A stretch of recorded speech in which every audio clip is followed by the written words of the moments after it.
This is the BBC. This podcast is supported by advertising outside the UK. Thanks for downloading the In Our Time podcast. For more details about In Our Time and for our terms of use, please go to bbc.co.uk/Radio 4. I hope you enjoy the programme. Hello. When Socrates asked the question, how should man live, Plato and Aristotle answered that man should live a life of virtue. Plato claimed there were 4 great virtues: temperance, justice, prudence and courage, and the Christian Church added 3 more: faith, hope and love. But where does the motivation for virtue come from? Do we need rules to tell us how to behave, or can we rely on our feelings of compassion and empathy towards other human beings? Shakespeare's Iago said, "Virtue a fig.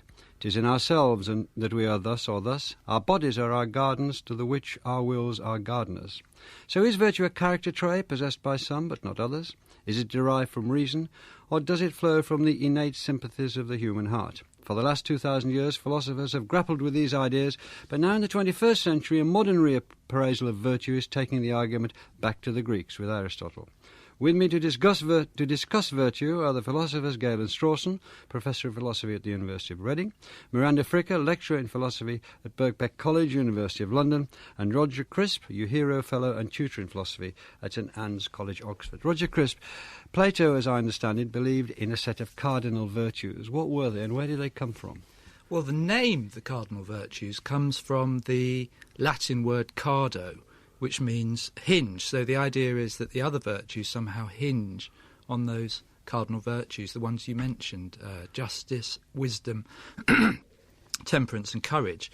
And there are various positions on why those central virtues are thought to be central. One is that they're necessary for having the other virtues. Another might be that those 4 virtues are somehow involved in the exercise of the others.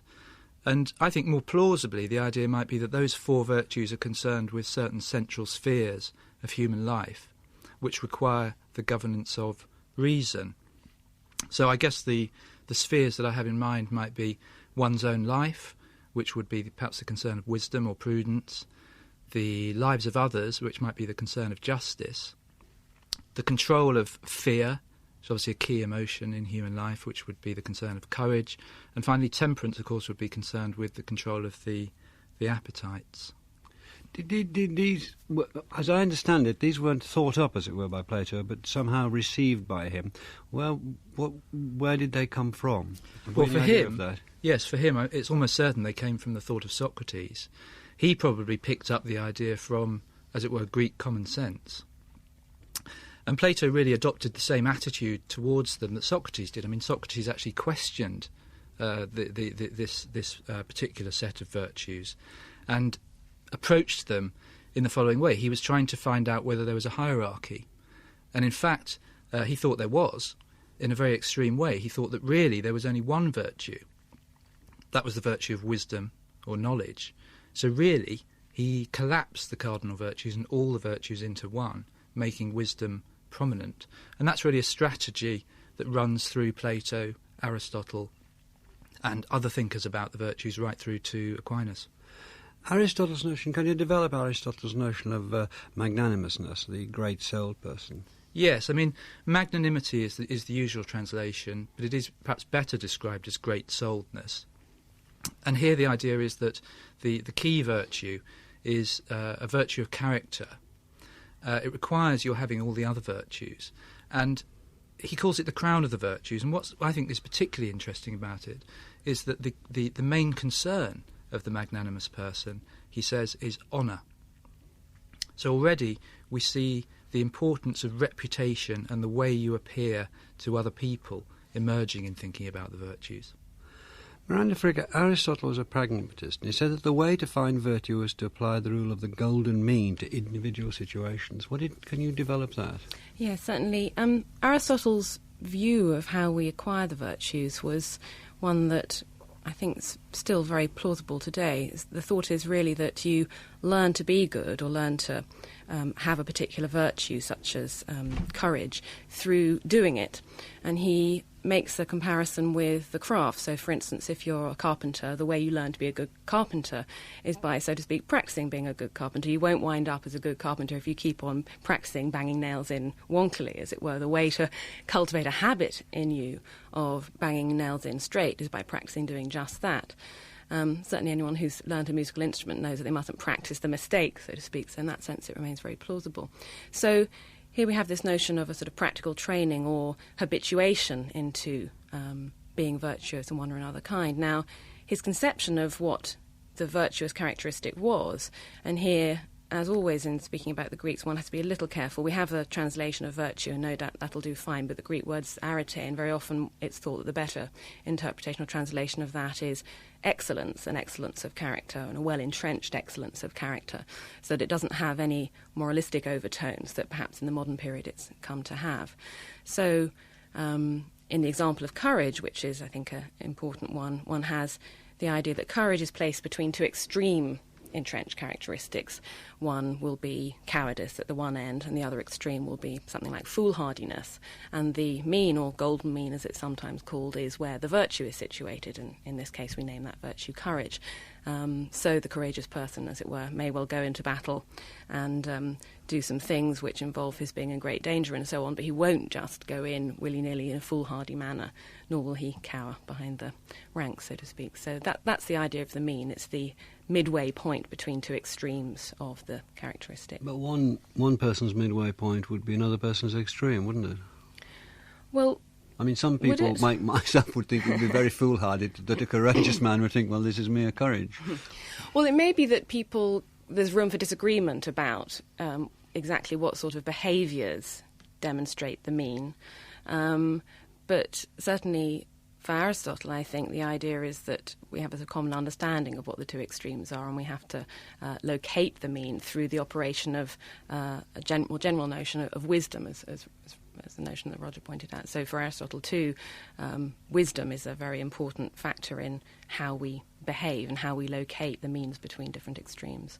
Where did Aristotle think that these judgments about how to behave came from? Did you think you were born with them? You've talked about habituation, practising being good, practising virtue, like practising the piano or practising to be a carpenter. Well, where do you think they came from? To some extent they're in our nature, for sure, but his emphasis is always on training and habituation. So he thought they were for sure in our nature. You threw that away, but you think Aristotle thought that? Yes. I think that'd be a fair interpretation. Others may disagree, but I mean, certainly when one reads the Nicomachean Ethics, for instance, one finds there a great emphasis on the training of dispositions, so to speak. So presumably the dispositions were, as it were, not conjured out of the ether. Galen Strawson, there was this idea also of the unity of the virtues. Can you describe what that is and whether you think it holds? Can I sort of preface that with something else? The first thing I really want to say is that the word virtue nowadays has this sort of negative connotation, as in, oh, she's really virtuous. And I think it's very important we have to completely put that aside, because it's seen as clearly as a totally positive thing in the philosophical tradition that we're talking about now. Now, the unity of the virtues, I'm inclined to defer that to Roger, because that's a matter of ancient Greek thought. But here's an illustration. The four cardinal virtues, temperance, justice, practical wisdom, and courage, a lot of people thought that you either had all of them, or you couldn't have any one without having the others. So that, for example, a bad man cannot be courageous. So that's the sense in which they're thought to hang together necessarily. I disagree with that. It seems to me quite clear that a very wicked man could be very brave indeed. But I think people who believe in the unity of the virtues will say, well, no, courage in this, it just isn't courage in him, this apparent bravery. And so they hang together in that sense. I'm sorry to take a huge jump, but do you want to come back on that for a second, Roger, before I jump ahead with Galen to the... Well, just briefly, I think there are really two conceptions of the unity of the virtues. The strong conception is the Socratic conception that I mentioned, according to which there really is only one virtue, and that's knowledge. A weaker version is the version which says if you have any one virtue, you must have the lot, and that's what you find in Aristotle. And I'm with Galen, really, that it doesn't seem that plausible, but there is an argument for it. And it relies on the idea that if you have a virtue, you must get it right. If it looks as if you have, say, the virtue of generosity because you go around giving away, lots of money to the right people at the right times and so on, and then you come into a situation where to exercise that virtue requires the exercise of courage. If you don't have courage, you're not going to do it. So for Aristotle, as for Plato, virtue requires getting it right, and that really requires having all the virtues. Can we move to the way that the Greek ideas clashed with the Christian ideas? What did they have? Is there anything that the Christians and the Greeks had in common about what constituted virtue, Galen? Well, I think yes, there is, but I guess there's two main things to say. One is that they had a different list, not that overlapping, but significantly different lists of what were the virtues. And the other thing is that they had completely different reasons were given for being virtuous. So the question, well, I'm going to indulge slightly in caricature, but let's imagine the question: why should I be virtuous? Here's the Aristotelian caricature. I don't know how much of a caricature it is, but one of the things, at least, that Aristotle might say is that you should be virtuous because it's in your interest to be. Because if you are, then you will flourish. You will have a happy life, a flourishing life in the sense of eudaimonia, which is the Greek term for flourishing. I think the other thing you'll do is you will be a good example of a human being. And I think there's even an aesthetic element in that. The project of trying to be a very good example of a human being. Obviously, if you are virtuous, this will mean that you treat other people well as well, so that it will also affect your relations with others. But there is a fundamental sense in which it's a project of self-improvement and self-perfection. And if you ask, so that's the Greek Aristotelian idea of why you should be virtuous. If you ask a Christian why one should be virtuous, I think the first answer has to be to do with serving God or something like that. The second thing to say about the Christian list as opposed to the Greek list is it's much more other-directed. You're thinking it's much more concerned with your relations with others. So you have kindness and benevolence, neither of which feature on the Greek list, mercy, forgiveness, and so on. Self-sacrifice, for instance, as well. Yes. And another way, perhaps, of getting a strong contrast is to say one of the virtues on the Christian list is sadness in the old sense, which is the Chaucerian sense, which means constancy, patience, resignation, submission, submission to the will of God, and so on. And that would have been completely alien, I think, to Aristotle, and in fact all the Greeks.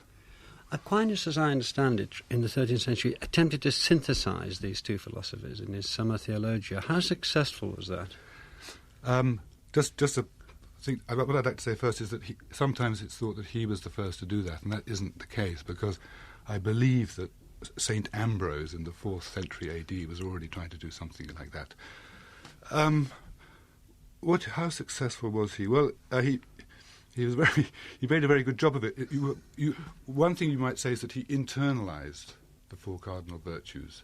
So, for example, courage, which really was partly to do with physical valor in the Greek time, courage becomes reason's perseverance in the face of contrary, irascible passions. So it's really your internal struggle against your passions.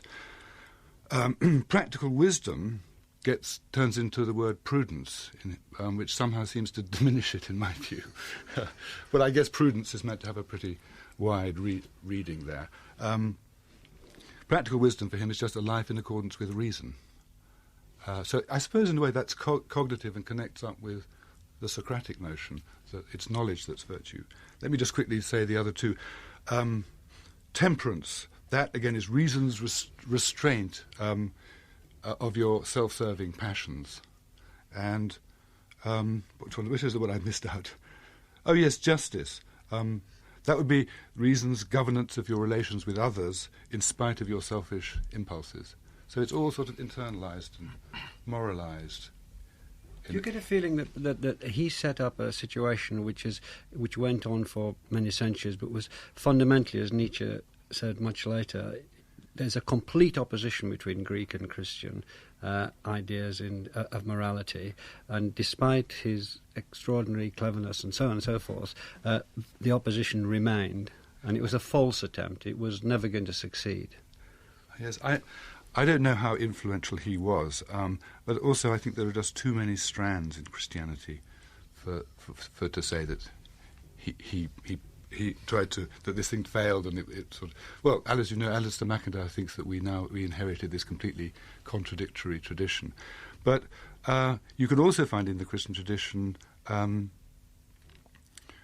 ideals of virtue, and I'm thinking of St. Augustine, who famously said, only love and then do what you will.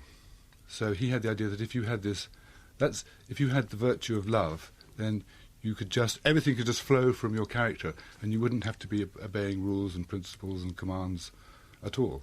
So there's this tradition which is quite separate from Aquinas.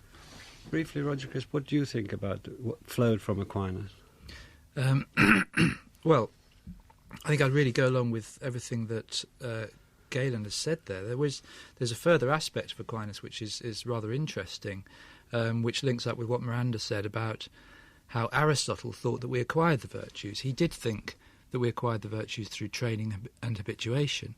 But when Aquinas bolts on the three theological virtues, faith, hope and charity, so that we now have, as it were, 7 cardinal virtues, it turns out that you don't get those through training, you get them through grace, which raises all sorts of questions about how reasonable it is to blame somebody for not having those virtues.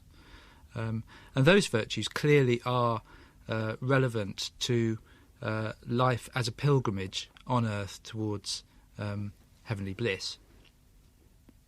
Miranda, I'm sorry about these leaps, but there you go. Hume said that morality is determined by sentiment. So how did he perceive virtue? What is he saying there? Yes. Could I just say one brief thing to Yes. supplement something Galen said? I agree absolutely with the contrast that he drew between ancient and Christian thought.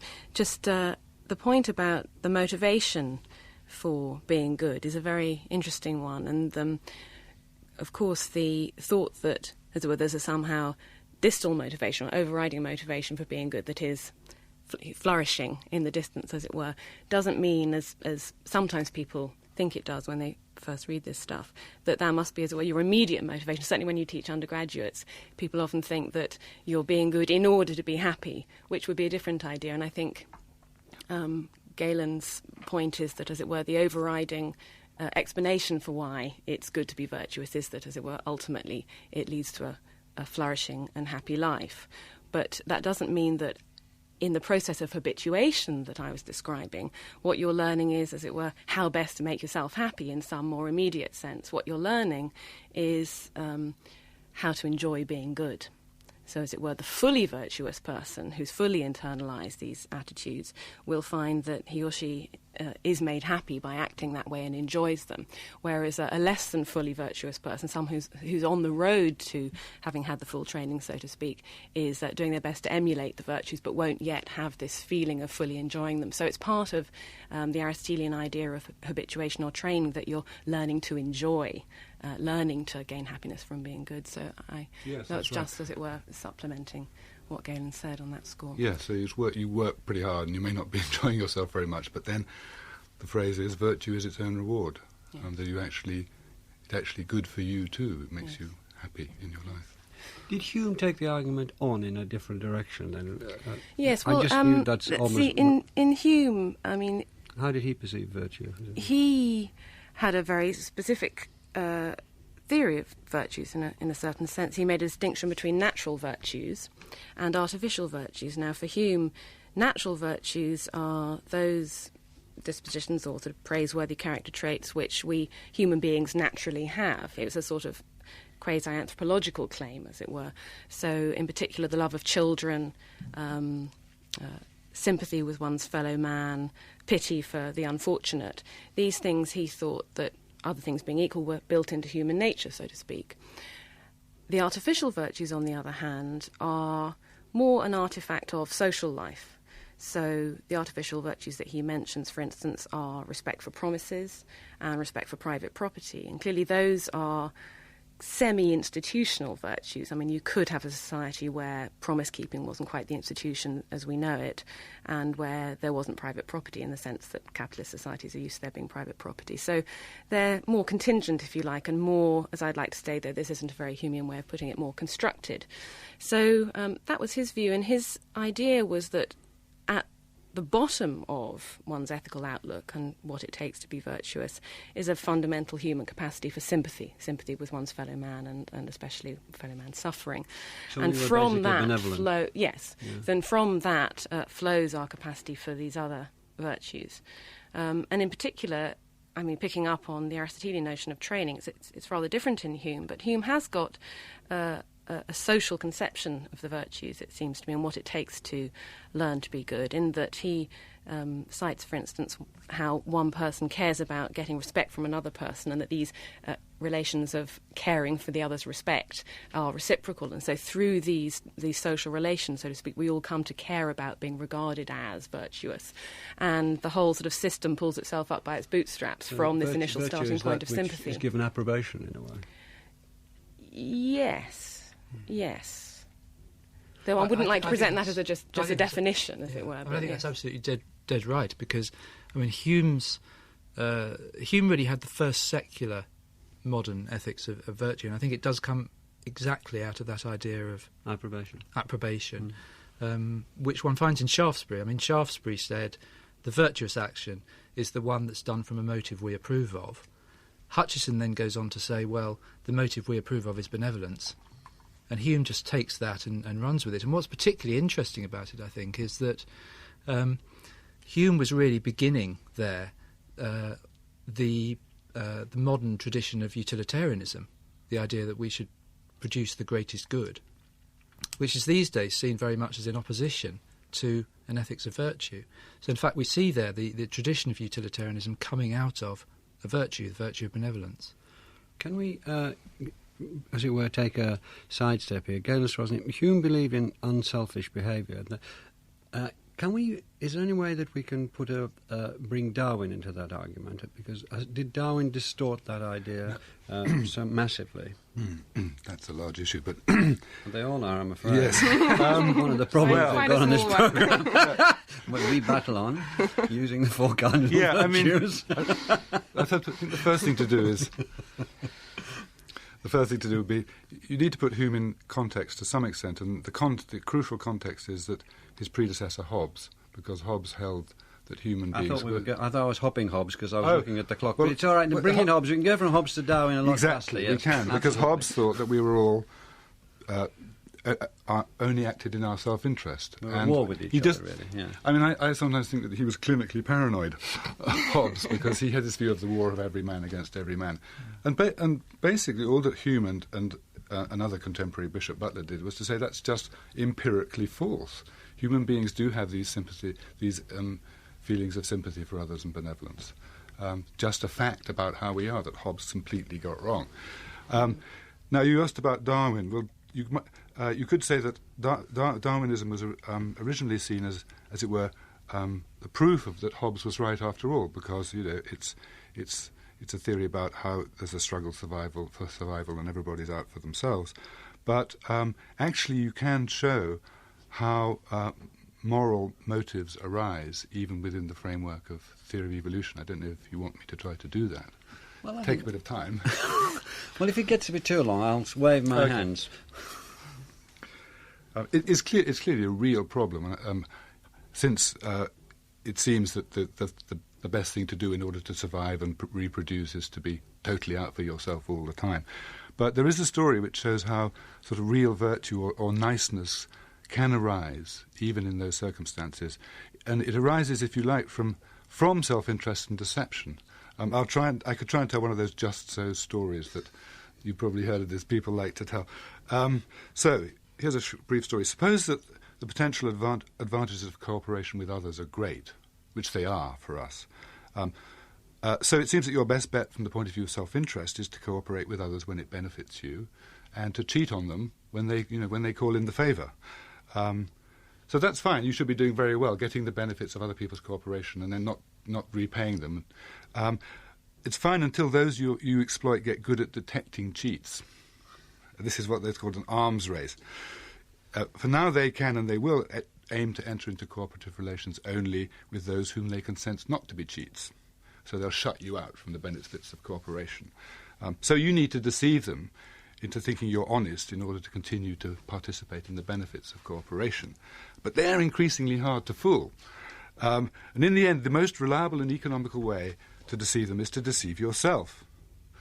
But by far the most reliable and economical way to deceive yourself is actually to have the feeling of commitment to honest cooperation. But then it's a real feeling. But you cheated yourself into a real feeling. Yeah, no, but this... Yes, exactly. It is a kind of self-deception. But so self-deception turns into sincerity if you self-deceive enough. And I think our first reaction to that is to think, well, then it isn't a real moral motive. But I think that's wrong. It isn't less valuable or real because it grew originally out of self-interest and deception. That would be like saying that diamonds are really coal, or that a rose that grows on a dunghill isn't as beautiful as a rose that grows in a golden pot. They really are genuinely felt. Desire to cooperate, loyalty, fidelity, and so on. But they have this curious ancestry. But it doesn't mean they aren't what they seem to be. They really are. It's a very interesting question, though, how far the origins of something can be undermining to it when you discover them. I mean, it may not be that, as it were, the mere fact of its having this kind of dunghill history or history of self-deception is enough to somehow devalue it. And yet when the person who has these feelings discovers that she's only got them because of this original self-deception, what's her response? Is a rational response to then rethink or just to stay with them? And this is something we find in Nietzsche. That I don't want to jump ahead too much, but I think you must jump where you want now. All rules are off. I'll jump to Nietzsche after. One place to jump is back to Hume, because Hume has a very similar story, particularly about the artificial virtue of justice, that it really arises out of self-interest. And what happens is, it arises out of self-interest, then, but because you're naturally benevolent, you start to see the social value in justice, and it takes on a beauty of its own. And I think that's not an implausible psychology, actually. Yes, absolutely. And not one that you'd have thought really ought to undermine the current psychology. One could perfectly well discover that was the origin of one's benevolent feelings without, as it were, feeling one ought to then discard them. But I think in the Nietzschean case, I mean, the story... usually thought to be a debunking story that Nietzsche tells. It's not meant to be not evolutionary for sure, and it's not clear whether it's exactly strictly historical, but he calls it a genealogy of morals. So one's looking at the origin of moral concepts, particularly Christian moral concepts of good and evil, and so on. And he says there that, as it were, at the heart of Christian morality, there's a great big fat lie, which is that, roughly speaking, the Christian idea is one of rejecting the will to power and in favour of an idea of justice and, as it were, the idea that meekness and gentleness is laudable. And they, according to Nietzsche, fabricate the idea of an afterlife where those who have been meek in this world will, as it were, gain their just deserts in heaven, etc. And the idea is that all this is owing to a rejection of the will to power and an embracing of some other kind of justice, whereas Nietzsche thinks that actually the true motivation is itself a will to power on the part of those who peddle the Christian doctrine, because really the motivation is just frustration at powerlessness and a kind of will, therefore, to find some consoling myth in the notion of justice and the afterlife and so on to make them feel better while they're here. So, in fact, they've out-willed to power even those who would otherwise have embraced the idea that you can just be out for what you can get. So, in a strange sense, he comes to admire Christian morality for outdoing its opponents, even on their own terms. But there it does seem to me that if a Christian or someone dedicated to Christian-style notions of good and evil came to believe this Nietzschean story, it would shake one somewhat if you came to believe it. You would start to think, well, actually, that's quite a dunghill we're looking at there, as it were. The rose isn't looking so good now. Can I switch again? Roger Crisp, Kant's position on virtue seems to me to be in contrast to Hume, because he believed that sentiment should be removed and moral decisions should be based strictly on reason, and what he ended up with the idea of the categorical imperative. Could you develop that for us, or unravel that a bit? Well, I mean, as I see it, Kant's ethics really came out of his metaphysics. That is, out of the way he saw the world. And he saw the world that surrounds us, essentially as determined. In other words, all our passions and sentiments are not our responsibility. They just arise in us, so they can't have any moral value. If you perform some benevolent action, well, that might be nice, but you don't deserve any moral credit because it's something that just happened. We do know, he says, that people can do morally valuable things, so that means that there must be another aspect to our nature, what he calls the noumenal self, which in some way can enable us to act freely, rationally and morally in this world, in a sense. So there's in a sense, a fundamental contradiction which we'll never understand between determinism and freedom at the heart of Kantian metaphysics. But essentially the idea is that the sentiments really can't have any genuine moral value because they're not our responsibility. So what was his categorical imperative then? Well, the categorical imperative is a law that binds all rational beings. If you're a rational being, you want to live according to the laws of reason. So when you construct an argument, you want to follow the laws of logic. When you act, you want to follow the laws of practice. And the categorical imperative for Kant is, in a sense, a purely formal notion. And it says that what you've got to do is act only on principles that any rational being would act upon in the same situation that you're in. And in a sense, it's rather coming out of the idea of the golden rule, the idea that you have to put yourself into other people's positions and see whether they can accept what you're doing. Gaius Rossen, does this mean that if you do something because you want to do it, just if you give some money to somebody who looks as if they need some money, or act in a friendly manner to someone, because you feel like it, this has got no value, and the value is if you do it because you know it is your duty to do it? I believe. I hesitate. I mean, I believe that's my understanding of Kant, but I believe some people are trying to prove that it's not that simple. Yes, the idea is that if you, if you do a very kind act just because it flows out of your virtuous disposition, your natural benevolence, it has no moral worth at all, as Roger said. It only has moral worth if you do it because it's your duty. It must be duty for duty's sake is the only thing that has moral worth. Yes. That doesn't mean, of course, that it has no value at all, but it doesn't have this distinctive kind of value that Kant's on about in as it were, morality, this special thing that he thinks can be isolated off from other sorts of motivations we may have that may have a valuable part in human life, in friendship and so on. It's not that Kant, as it were, didn't value friendship, but he didn't think that, for instance, the motivation of friendship or love could lead to an act which had this distinctive kind of value, moral value. And there's a real contrast there between Aristotle and Kant. For Aristotle, the best kind of person to be is the moral saint.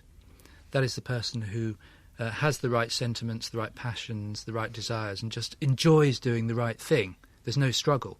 Whereas for Kant, the ideal moral agent is the moral hero, the person who's really tempted to do something nasty, but manages to resist because it's their duty. Yes, that's what Kant says, that the value of the act shines forth more brightly in those circumstances where the agent is, as it were, torn, but succeeds in doing the right, dutiful thing after all.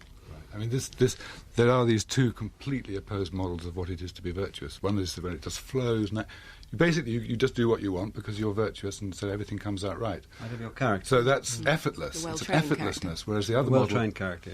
yeah, the model of achieved virtue is completely effortless, and then the model of virtue as struggle. And Aristotle doesn't care too much about whether it's your responsibility that you have this character. What matters is that you have it, which I think is rather Galen's position. Whereas Kant seems obsessed with the idea that you've got to be able to claim, this is my work. Somebody tried to partly rescue Kant, I think, by saying, well, look, it's all right if you do want to do it. It's not actually, as long as, I don't know whether it's as long as you would have done it anyway because it was your duty, or whether it actually has to be that you did do it because it was your duty, although you also wanted to do it. Yes, I mean, quite what the question, the psychology of what one's motivation is can get horribly complicated. Yes. But to be fair to Kant, I mean, he does say very explicitly that it's a good thing. There's a place for emotions and relationships which are conducive to people doing dutiful acts. That's good insofar as it makes it easy to do the right thing, and that's, as it were, good for society. But if you're actually really trying to localise and identify the particular motivation that is the origin of moral worth, then it's easiest to locate that in a situation where the agent had a sense of conflict, of, as it were, knowing that her duty is to do one thing but wanting to do something else instead, because that's where it shines forth more brightly. We might just have time just to touch on utilitarianism, Roger Crisp. Can you give us a brisk, I'm afraid, summary of what the view of the utilitarian movement was to their pragmatic approach to virtue? Yes, I mean, essentially, I think there are two main elements to utilitarianism. The first element is that individuals' lives can go well or badly, and that's all that matters. In other words, individual well-being is all that matters. The other element is that in the face of that fact, what we ought to do is try to produce as much of that well-being overall. The classical utilitarians believed that human well-being consisted in pleasure. So what we have to do is produce the most pleasure, subtracting the amount of pain, of course, from the total when we're doing the calculations. So happiness calculus. Yes.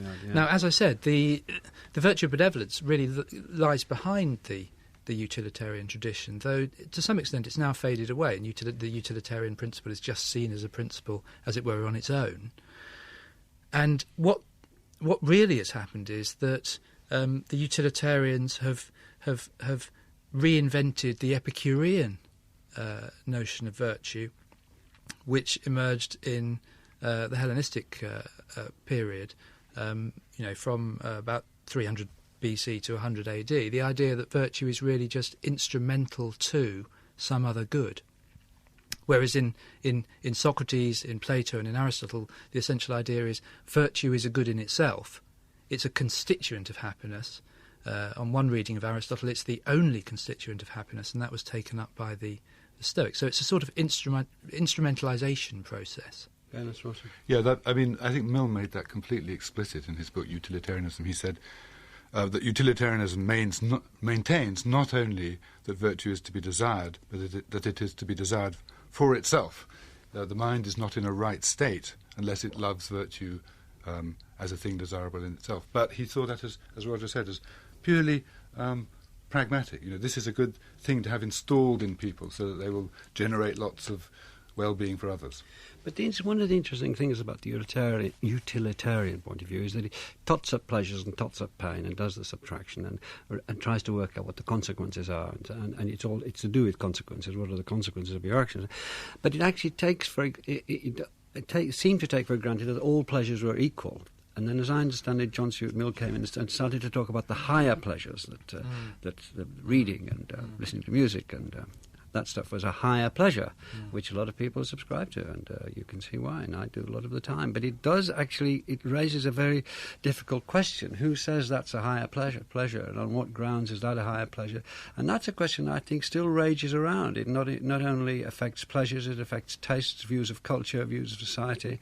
I think the idea inside... Can there be is there a hierarchy of pleasures?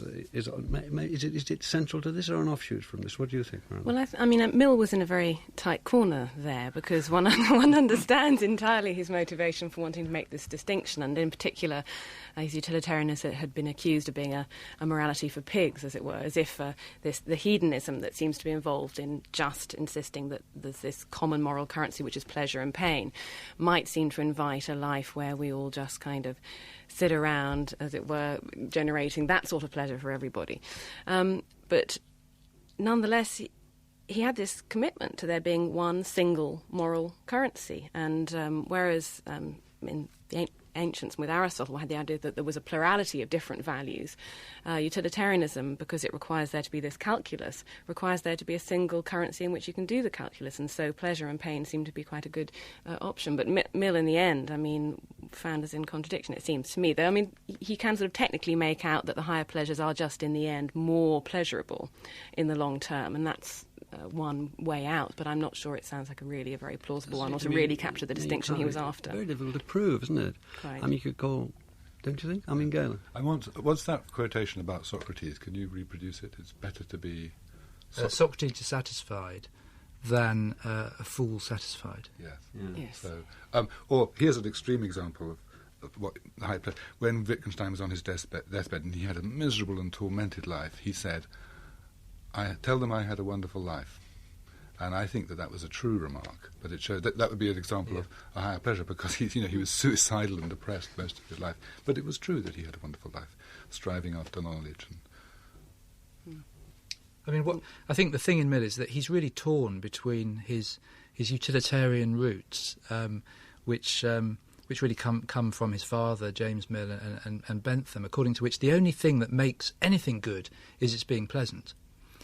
And then the result of his nervous breakdown and his realisation that there are elements in life, in the romantic life and in the life of sentiment, which can't be captured in terms of pleasantness. So he talks, for example, of the nobility of the higher pleasures. Well, nobility is quite a different property from pleasantness. There's something very refreshing, I suppose, in the idea that, well, basically all that matters is sort of general human happiness, and yes, we better cash that out in terms of pleasure in the absence of pain. It's wonderfully non-moralistic, as it were, and in sort of post-Victorian times one can see that would be very refreshing. But in the end, it does seem to me that the idea of there being a single common currency of value is a bit of a problem. Galen Strawson, finally, all three of you, if we just got a minute or two, the theory of virtue seems to has it just sailed back into fashion, or has it come back? It must have come back for a reason. What's your view? Well, it's no. There have been people promulgating it all the way through, but it's meant to have started from a famous article by Elizabeth Anscombe in 1958, when she said that modern moral philosophy was incoherent, and I think recommended a return to the virtues, and it's just risen. It's been on the rise ever since. Yeah, I mean, my take on that is that Anscombe's arguments are actually rather dubious.